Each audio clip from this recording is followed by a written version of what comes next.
Welcome to the Enclave reading series, and congratulations to all of you for getting here through the Zoom thicket. The Enclave reading series is envisioned and organized by Ray Armantrout and myself, and seeing this kind of gallery of participants and being locked in our houses, we thought it would be an interesting platform, at least to try a reading series. And we want to thank Lyn Hejinian very much for engaging in this experiment with us. We named it the Enclave series as a designation to give us space and time apart from what feels to me to be a kind of rampaging of the virus, rampaging of social media, news cycles, etc. So we've deliberately made a fairly simple format. There is an introducer, and then there is one reader who will then read, and then we're going to close the Enclave room. Many of you would love to probably talk with each other or say a few words after the reading, but I think in the interest of the spirit of the event and Enclave and perhaps just general decorums, when Lyn finishes, I'm going to thank her, give a couple of announcements, and I will close down the meeting. If any of you saw each other and thought, I wanted to say something to someone here, and am unable to, I would say, do your usual things: Facebook, Messenger, text, email. Okay, let me see, a couple things on the technology, which I've already said, which are, all of you are muted. You'll be muted for the duration. And I will close down the reading fairly quickly at the end. For now, I'm going to turn the event over to Ray Armantrout, who will be introducing Lyn. Ray needs very little by way of introduction, so I'm just going to talk about her book, Wobble, or mention her book, Wobble, that was a National Book Awards finalist, and she has a new collection coming out, Conjure, this fall. She is an emeritus professor at UC San Diego, and she's with us now to give an introduction to Lyn's reading. Many thanks to Ray and to Lyn both for engaging in this initial experiment. Lyn needs almost no introduction, but I'm going to give her one. The better you know a person, the harder it is to describe them. There is too much to be said. Where to begin? Lyn Hejinian and I met in San Francisco in 1975 or 76. We were part of a small group of friends there who were called, and sometimes called themselves, the language poets. But rather than talk about what that term might mean, I prefer to talk about Lyn's writing directly and what it has meant to me. In 2000, she published a book of essays entitled The Language of Inquiry. Her poems are, in fact, inquiries. She thinks in and with her poems. For starters, she wonders how we know what we know. This preoccupation has been evident at least since her 1978 classic, My Life, a book which gives us the rich texture of lived experiences while wondering how we decide what those experiences mean. For example, in one of the early sections, she writes, because of their recurrence, what had originally seemed merely details of atmosphere became thematic. This provocative idea isn't a quick toss-off. It's deeply inscribed within the form of the book, in which, as many of you know, certain phrases are repeated in new contexts until they do become thematic. For, as Hejinian is a poet of intellect, she is also very much a poet of invented or repurposed forms. My Life was originally composed in 37 sections with 37 sentences each. Since then, she has published at least 2 books of unconventional sonnets, Ohota and The Unfollowing. She sees the constraints of form as freeing, since they relieve the writer of the burden of saying all that theoretically could be said.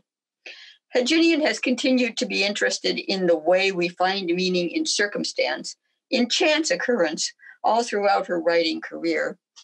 In her short and terrific book, Happily, she explores the etymological relation between happiness and happenstance. Perhaps, she writes, it is the role of art to put us in complicity with things as they happen.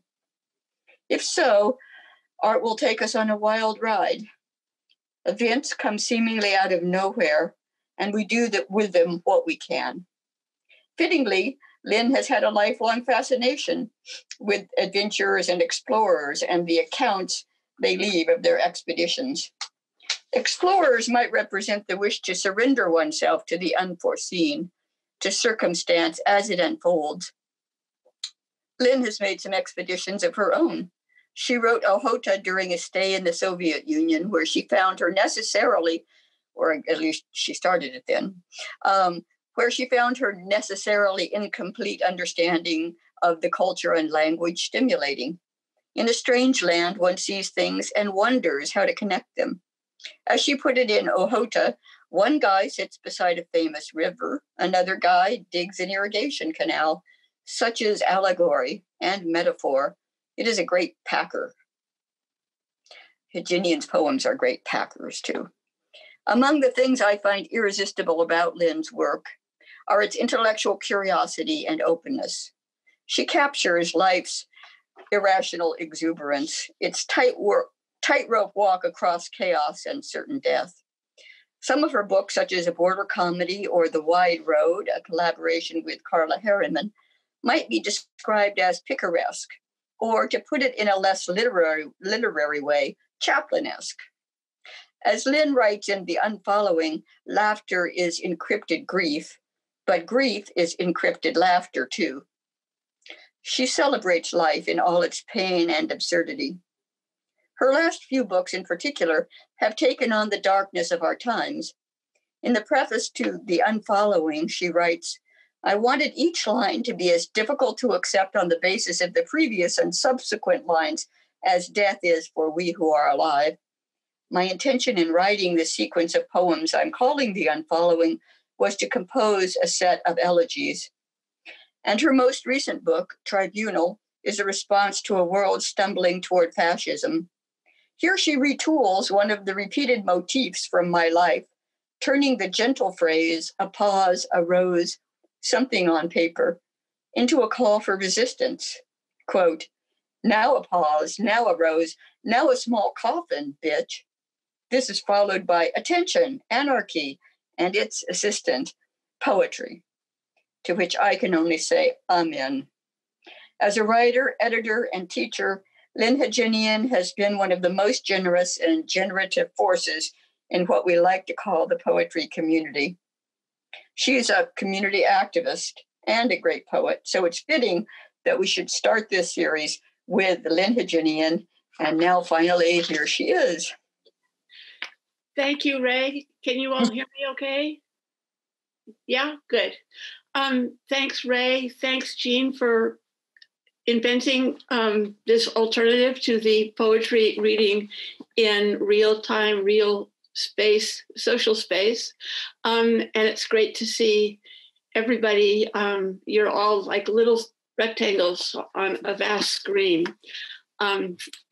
So I'm just going to read from the Book of 1,000 Eyes. I'm not quite sure why I decided to read from that, but it was not written in anticipation of a situation like this one, but the sort of underlying homage that it represents to Scheherazade is an homage to the power of the literary, or I call it literary. In this case, she was telling tales, so it was oral literature, but to educate a tyrant. So for some reason, I thought that was appropriate. Okay, so here goes. Guys, we need a passport. Flagellate. Gnomes in blue panties. Hey, sister, don't squeeze. Potential spinach lover, lachrymose concert goer. I like to stamp on corrugations. I've got to list that gum eraser. Wild are the wildebeests, rapacious the masked raccoons that prowl at night. Finish the list. Patrol, gigantism, existence in space, quitclaim, humdinger, punk, buckwheat, individual volition, rub me with rosewater, cast pearls before swine, get up steam, adieu lambent flame of genius, fiddly-dee spatula, rage, breathe, lovesick turtle doves, bartending tiger, unthreaded Abigail, representative negative woodblock Titian seascape, sink, O sun, noontide, shut up, waters of bitterness, come down the river, spaniel servility, pinned braggadocio, fire-eating, pot-walloping, post-feminist biker chick, solicitude, fribble, inquiry, napkin and bushel and manana. Give me a break, authenticity, judge, stammer, so please you.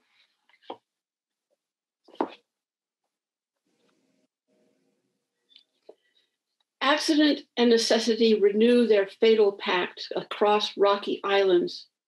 Come embark by a process of elimination and run the red machine between an angry crow and the witty hen of art's deceitfulness, the breeze. But it could just as easily have been the bees about the world before ideas flooded in as correctives to facts held by the fading vegetation that took silence into itself. Autumn is obsessively memorizing, and as a live toad is to a wet stone, so is a library to momentary obliviousness that it's a painting. Here we are, where blown from consciousness leaves fall like images from a dream that cannot be revised and never fails. It will snow little onions. It will rain roasted lamb, and bottles of wine will age on the vine, and wild horses will graze on the banks of garrulous tongues. A cowboy on a palomino playing a harmonica 1 mile at a time, one day, much like another, will capitulate our work and character in the home key of A, but it's A minor, crossing a terrain, an aesthetic convolution, having failed to master love with the inevitable note of hopelessness, and sky and river alike will be milk white.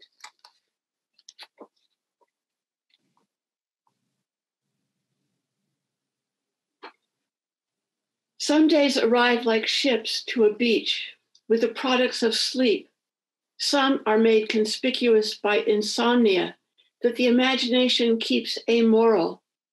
Grandiose and suspect comparisons come to all. And it's not just from excitement, as in a bed, some long green shelter, male versus female, that we make our transitions, swooping and leaping from blue ants to broken cups that cellists throw from the sliding shores of the unyielding sea in an historical period we can't divorce from life. With ponderous sincerity, we jealously combine details wispily, disguising our inability to tell friend from enemy with seemingly altruistic work and a demeanor we hope is dignified in order to dream and make room for our thoughts which are elusive, however persistently sleep provides them, trying to resolve the incongruities that cut them short and waken us, male with female.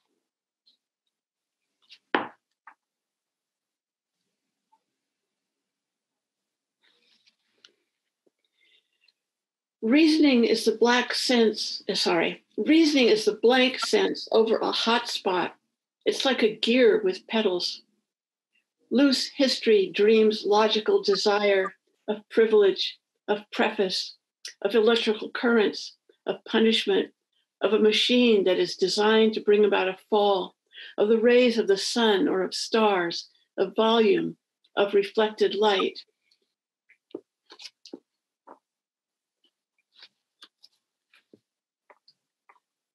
A stream of particulars, a stream of abstractions and wicked geese. The wicked geese hoot, their feet caught in the ice. A fisherman blows his nose into his palm. A sugar beet floats in a dented pot. For the third time in a month, we've called for the fireman. He arrives with a yellow flashlight. Surreptitiously, I lean against the fireman, then step aside. I will think about this later, afterwards. The thought will be long. It will wind through 10 events.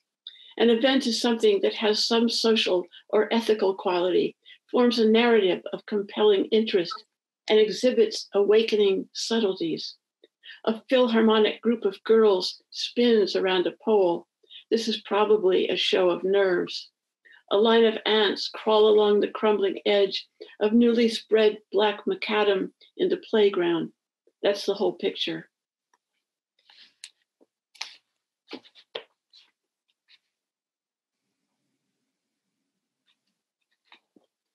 Sedans among the pedants sit. The crystal gazers spin. I've got blisters.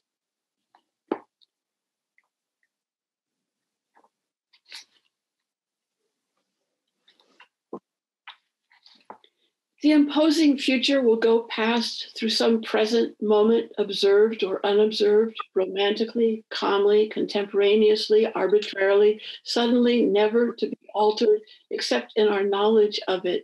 So the girl in the weeds offered war can stand by the door, pounding the pan in her hand, a loud, round, and large iron one, taking everything in, skin, bare bones of beans, garlic, the zest of a lemon, and the heads of 1, 2, or 3 fish from deep in a cold, dark sea, simmered in salt, as thunder shakes the hills around the neglected garden that once produced flowers and fruits that have faded from a color called red to a color called mud, or blood shrinking like dirty ice cubes in the sun, rotting for the benefit of rats, wasps, horses, cattle, and hermaphroditic worms living in the earth and eating tunnels in which to live and hide as messages do when they are sent from birds that hop hungrily, peck, chirp, and flit about their business so different from ours in an avian economy bound to songs, seeds, twigs, grubs, bugs, etc., and eggs, which are speckled, pink, blue, black. Incredible aesthetic variety can be found in eggs, which women harbor too, as a bird enjoys its bird's eye view of the self-combining whole, be it another bird that farms below or a constellation known to some as Tocolote, the thistle, or Annalita, the worm, down to the threshold, then against the wall, which rings differently. The pan is great and resounds.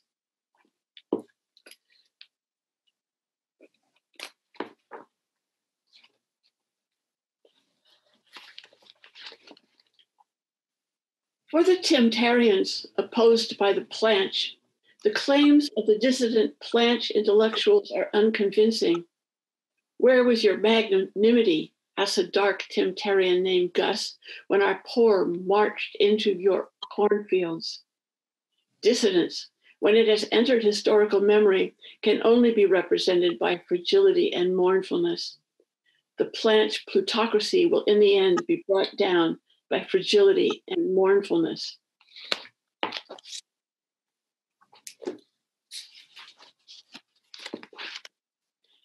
The 23rd night was very dark. It was cold. My eyes were drawn to the window. I thought I saw a turtle dove nesting on a waffle. Then I saw it was a rat doing something awful. But anarchy doesn't bother me now any more than it used to. I thought I saw a woman writing verses on a bottle.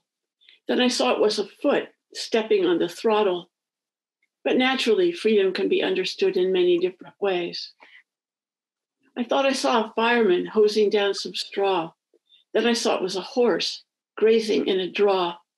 But it's always the case that in their struggle to survive, the animate must be aided. I thought I saw a rhubarb pie sitting on the stove. Then I saw it was the tide receding from a cove. But although I have strong emotions when I watch a movie, jealousy is never one of them. I thought I saw a bicyclist racing down the road.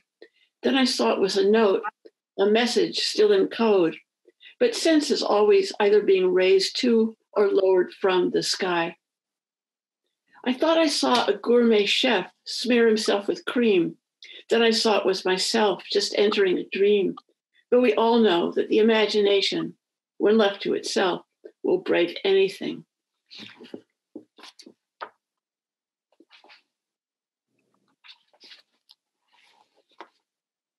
One night, it might be a moonless night of some year like 1873, the year in which cowboys are all wearing baby blue hats and long baby blue coats to match.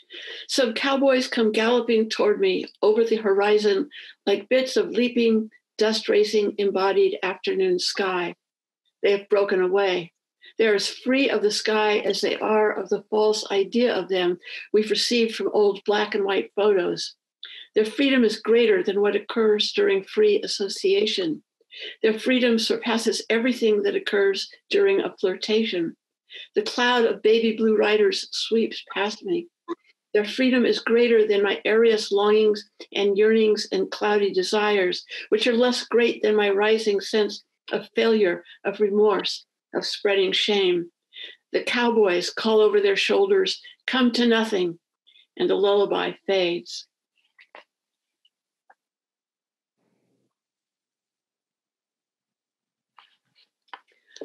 Lost after all. You can leave any time. This rat's like me. She has a human soul. Too late. Duty has become a habit a duty. Poems distilled from other poems will probably pass away. But there's dance in the old dame yet. No doubt I have died myself 10,000 times before.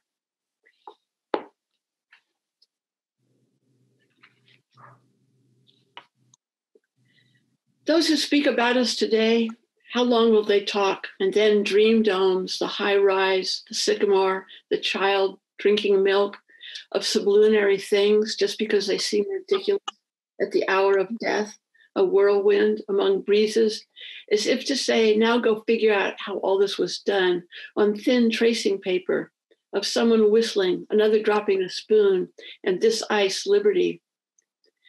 Tugging a letter from the beak of a sparrow, the crazy forest pulses, and the gods strike matches by the millions of words to stress at whom to wink, the pushing sort of person who thrusts her way through crowds, very red in the face, who was mopping his neck when she might have been saying, help me.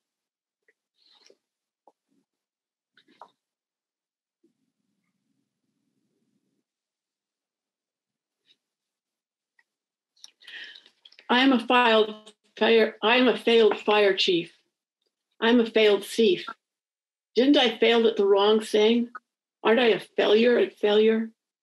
Failure is inevitable. I am a fan of failure. I am a failure flailed by failure. I leap into failure. I relish the self-pity that's produced by the self-loathing that comes as a consequence of failure. The sauce is curdled, the meat is tough, the custard is runny, the meal is a failure.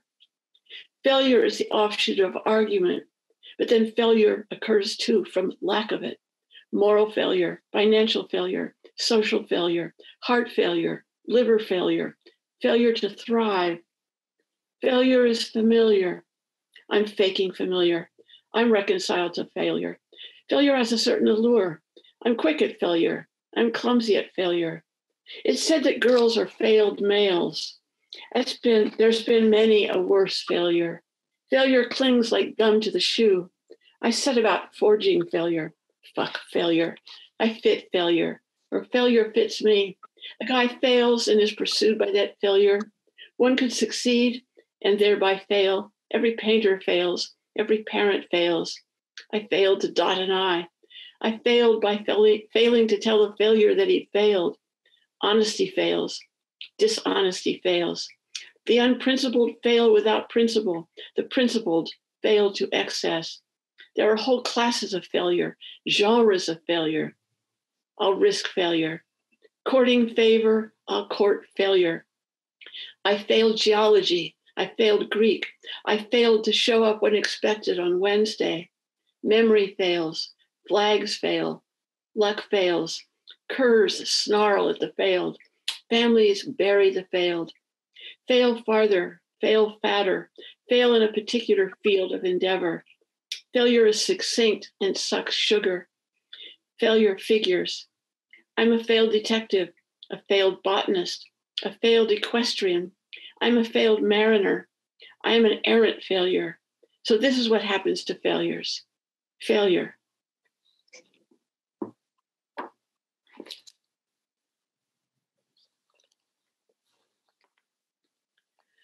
Off in the distance, just a minute ago, we were going elsewhere to see merchants on elephants said to be mischievous as wind in the hay over secrets naughtily divulged, and dollars in markets soon fruitlessly spent on wonderful books from which it's too late to learn anything memorable, that is, anything that I will remember, facts having broken free and drifted off at will, and speedily from me, though some come back to my delight.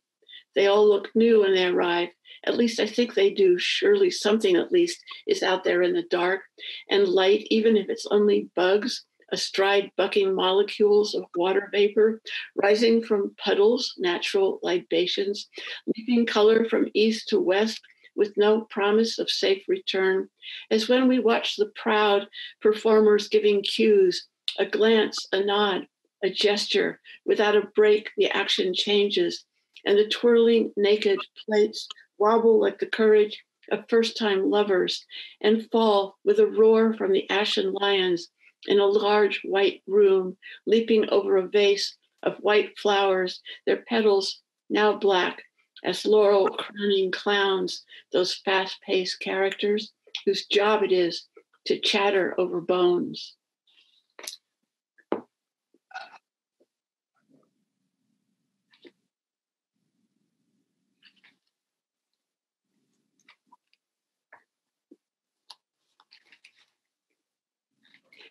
I thought I saw my grandmother basting a baking ham. Then I saw it was two jazzy jellyfish setting up to jam. But when I speak of my historical condition, it just means I'm feeling bound to what has already happened, what will now never not have happened. What its significance is or was may remain to be determined, or it may be deemed not to have any significance at all, to belong to the realm where the answer to such narrative prompts as so or and then is silence.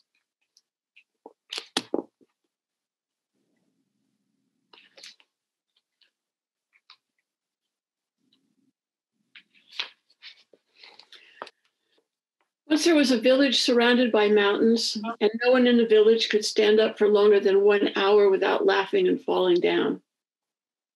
Once there was a tiny black ant that scurried, paused, turned, scurried, turned, and paused again. And twice there was one, and a third time too, once there was a tiny ant. Once there was a wayside weed that pleased those who saw it as it bent in the wind and bounded back again in the sunlight and died and came back as a frog whose singing lulled children to sleep until it was swallowed by a heron and came back as a strong and gentle horse that once hauled a wagon full of tired travelers over a mountain and later lived in a field without much grass where it died of starvation and came back as a musician who was very wise and very knowledgeable and could remember everything that had happened to him, including having been a wayside weed. Once there was a prince who liked to eat cherries and roll their pits around and around in his mouth, past his teeth and under his tongue, and up again against his lips. And sometimes from between them, the pit would pop out and drop.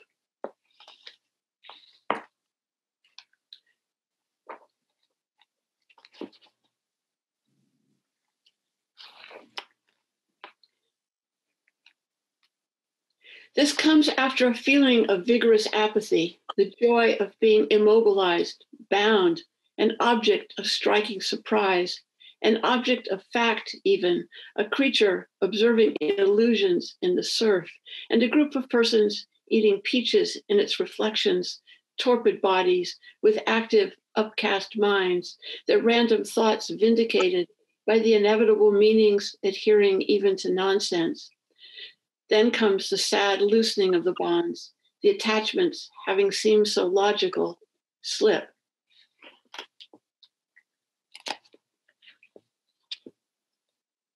Is it unacceptable? And does it hurt?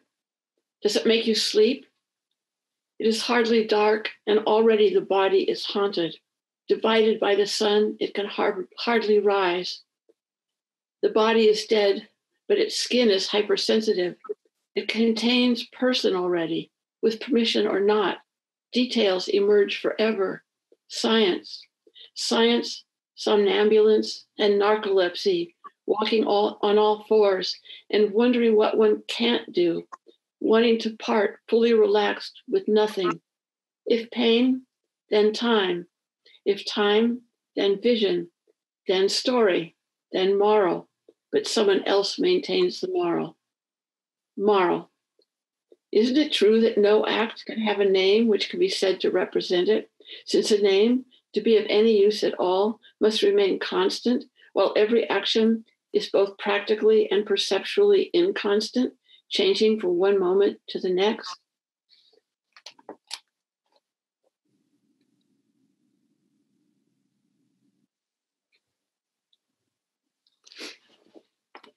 To achieve reality, where objects thrive on people's passions, enormous effort and continuous social interactions are required, and I can't get started without you. Not here. Over there's a better place to begin a funny story.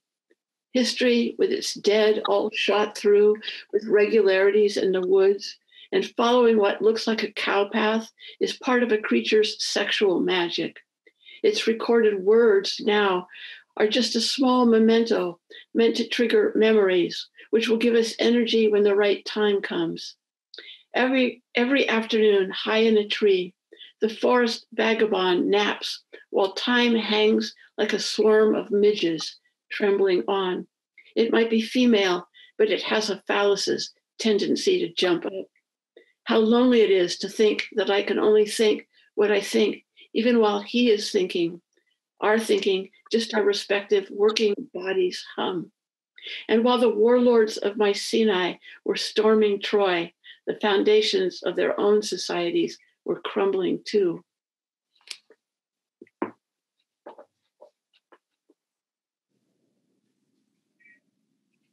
Once there was a goose who floated midstream from the moment she woke to the moment she slept. Once there was a girl who knocked a spider into a river and was thus compelled to put a leaf beneath her teeth and swim far out into the current, holding her head above the stream to rescue it.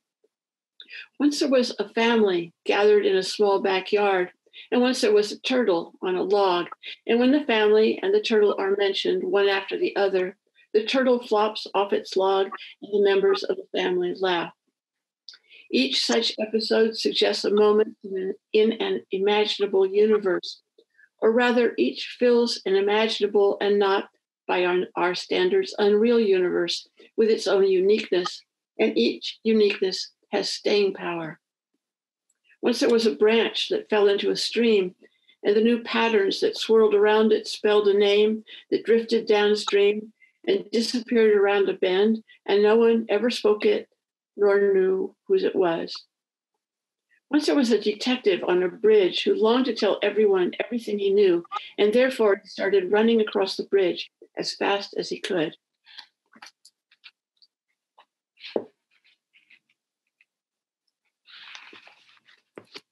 Climate and alibi.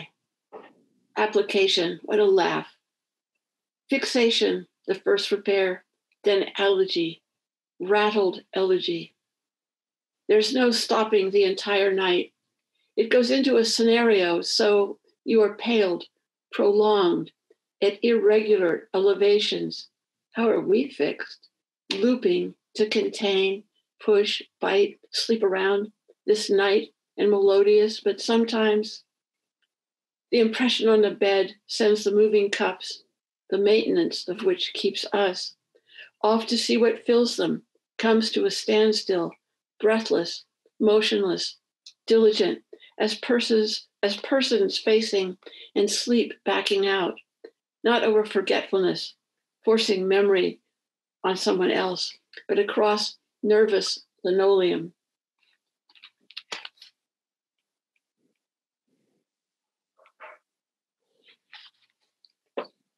Throughout the ages, works of the imagination have been taken as proof of something. Sunlight sparkles on lukewarm jets wobbling over drinking fountains, while visitors to the park seem preoccupied, busy in the ever-abandoned space. Here lies a field, in otherwise dry sunlight. There hangs a target, affixed to a bale of straw resting on a pair of sawhorses. It is in the nature of the straw to rest. In whatever situation straw is used, in whatever configuration it is organized or strewn, no matter how susceptible it is to disturbance, it comes eventually and repeatedly to rest. The target, its circles concentrated on the surface of a straw-stuffed square, is unassailably isolated, inassimilable, forever separate from the straw within, as well as from the trees behind it, the buttercups on the ground under it, the buzz in the air around it, perhaps of bees or the breeze that comes up toward the end of the day. The target's concentricities invite and then narrow one's focus. A visitor who wants to impress the ranger by asking an intelligent question approaches precipitously with one hand raised. There are plenty of people who are content merely to pat the ranger's horse or hold their children back out of the way. But things requiring imagination don't just happen.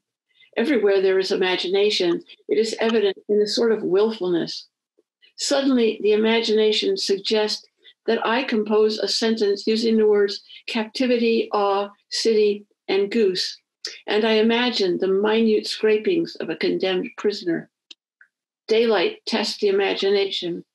The imagination, in turn, targets the dark. If the dark is an obstacle, as fear might be to the oversensitive or lassitude to a mourner, one has to pass belligerently right through it, registering nothing. The dark does not invite common sense, though it may require that it be utilized, as machine guns are in times of war. In a tale told on the threshold of the dark, deeds of heroism are undertaken by a poetry-spouting warrior. Ring out the kings. Ringlets should be pretty. Off with the ringlets of the kings. Oh, Sir Bourgeois, you are just dirty, king of the thing of things. His clear voice echoes off the walls of the prison, just as the inexhaustible relativity that surrounds ordinary things is what locates them. The imagination can find this warrior, though not without some difficulty. Freedom of the imagination requires practice, experience. I am giving you a song and I'm taking the gun, sings the warrior. And so I leave the laughing room with its echoing walls where each can show off to an audience of lovelies.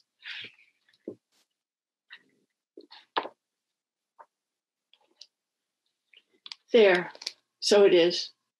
There, just that. In time I've loved. There, no other but one, and other, no other.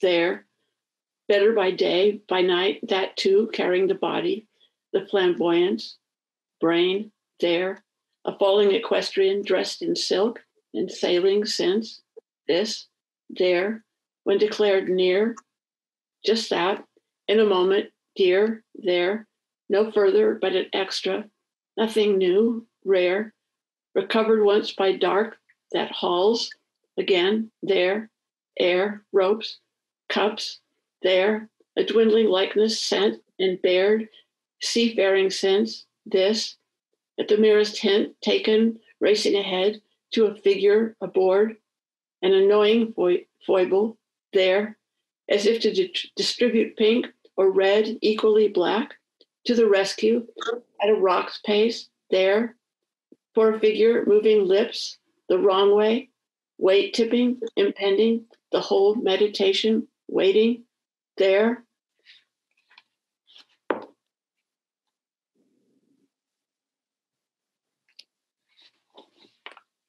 My shoes, where are you?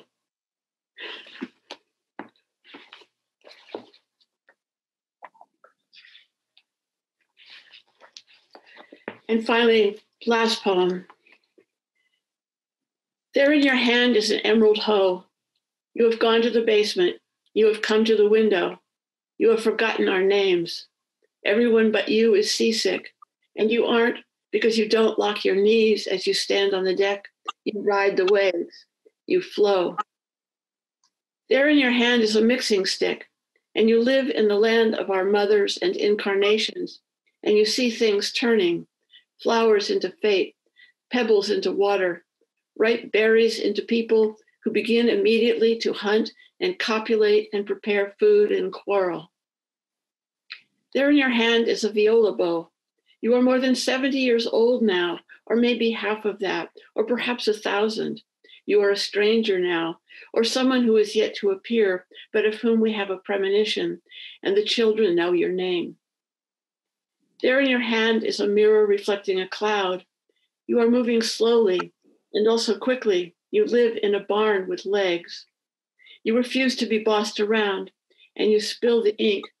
Word goes out to pigeons, or maybe there are penguins who are carrying the message. There in your hand is a message we can't read. You are as quiet and complete as an egg, and when it breaks, there in your hand is a tile, and on it are our names. Stay well, everybody. Everybody keep writing. Lots of love from Berkeley. And thank you again, Jeanne and Ray.